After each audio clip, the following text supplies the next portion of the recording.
Hey there, true believers. This is Chef Jack. This video is basically a very short set of comic book reviews. I'm not going to call this DC versus Marvel because, to be honest, all four of these reviews are Marvel. This is the last four comics I need to review to be up to date. After this, my next comic review will be the latest comics. I've actually caught up, if you can believe it, at least with the Marvel DC comics. I am still amazingly behind on my independents. I will be getting to those, but of course there's a little more leeway with those. As such, there's not going to be a final tally. There's not going to be a winner here. They're all Marvel books, like I said. So here we go. I mean, it works otherwise exactly the same as the other reviews. What I'm taking a look at with this little short review are the following. Astonishing XMen number 5, Avengers 673, Darth Vader number 7, and Iron Fist number 74. Amazingly enough, while I was reviewing these four books, a fantastic coincidence occurred. Their reviews came about, their final scores came about in this alphabetical order. And not one of them scored fewer than 4 stars. I ended up in the end with 2 4-star books and 2 5-star books. Let me go ahead and get to the 4-star books.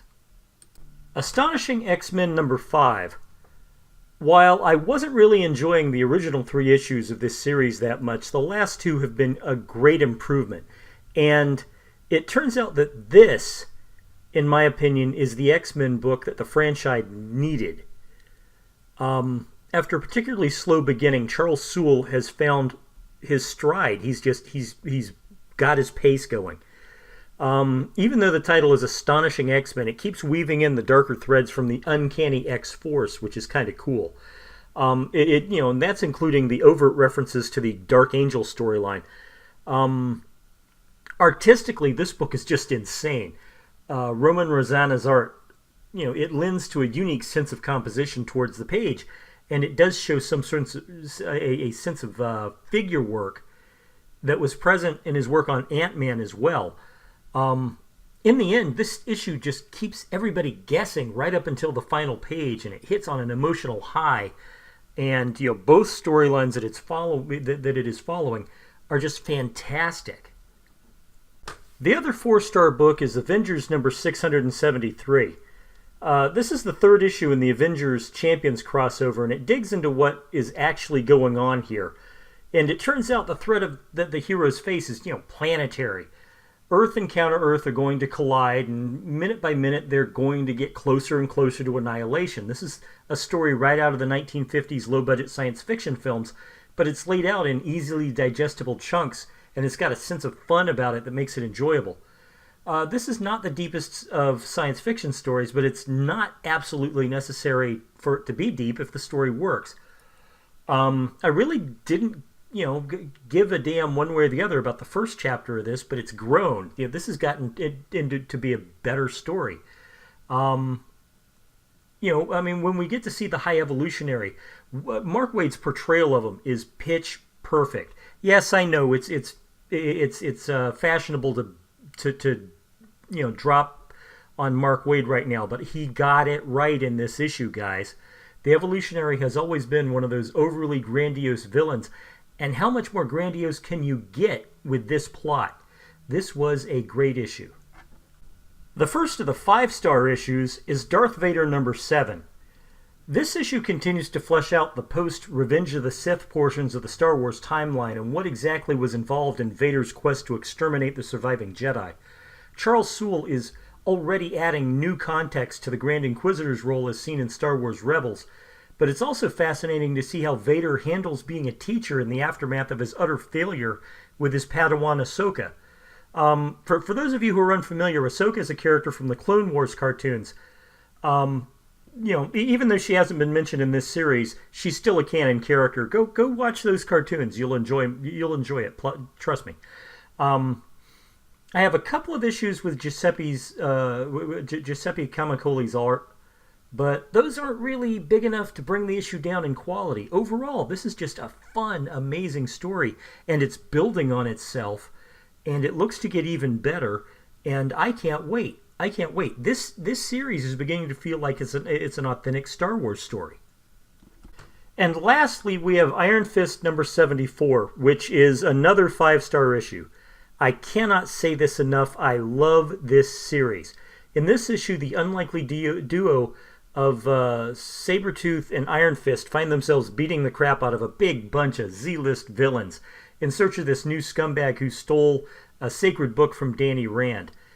Ed Brisson is bringing the best of both characters, and he's mining a chemistry that nobody had ever really thought to explore this deeply before. There is a lot of effective comedy bits involved that break up the endless rounds of badass, and there's a lot of badass in this book, let me tell you something. Mike Perkins and Andy Troy are doing pretty good work with the art. They've gotten over, the need to put everything in a Dutch angle, which is always a good thing. And the art is lending a big hand to keeping the comic book gritty and fierce without making the comedy feel out of place. This was just a fun read, and it's beginning to look like a Chinese fire drill, and that's, I'm looking forward to it. So there you have it, true believers, the last 4 reviews I needed to make before I was caught up. The next Marvel vs. DC video I put out will be the current crop of comics. It won't be back issues. It won't be, it won't be a mix of back issues and currents. It'll be completely currents. I should have this this next review video out either tomorrow or the day after tomorrow. It'll certainly be before next Wednesday and the next Haul of Comics. So, thank you for putting up with me being behind on this. I'm glad I'm finally caught up. These were my opinions about these 4 issues. It was only 4 issues. Let me know what you think. Did you agree with me about these? Did you disagree with me about these? Was I, right on some things and wrong on others? Let me know in the comments below. Tell me why you think what you think. Let's start up a conversation. If you haven't already, hit the subscribe button. It's right down there. It's the big red thing that says subscribe on it. Right next to it's a little bell. You click the bell. That's to get you your notifications of all our upcoming videos. We do have a lot of stuff coming up. Not only do we do these regular Marvel vs. DC reviews, we do independent comics reviews. I do History of Magic. I've been reading Harry Potter again. Sorry about that. History of comic books. I do history of comic book reviews. We've got top 10 lists coming up.